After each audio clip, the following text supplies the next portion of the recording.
Isang napakagandang araw sa ating lahat, mga ka-agri, ka-garden, ka-farmers, ka-reels.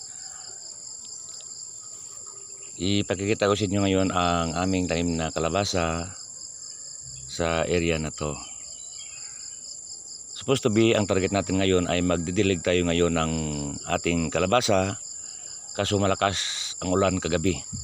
Kaya praise God, hindi na tayo nagdidilig kasi may ulan. Ang area nito ay may tanim na kalabasa.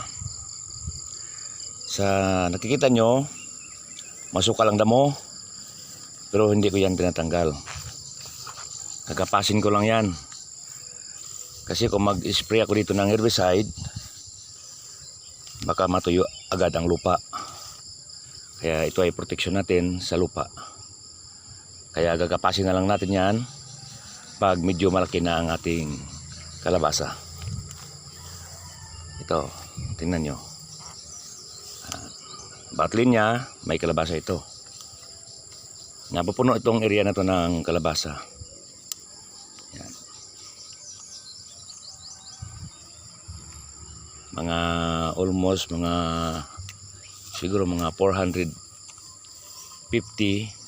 na puno ito. Pero ang iba na namatay, hindi ko na tinaniman kasi hindi na makahabol sa iba. Ito. Yan. Dahil sa ulan, ito ay naging magandang resulta. Kaya nakikita natin sa dahon na medyo marami ang puti. Yan, ibig sabihin malusog ang ating tanim. Walang problema itong damo na to.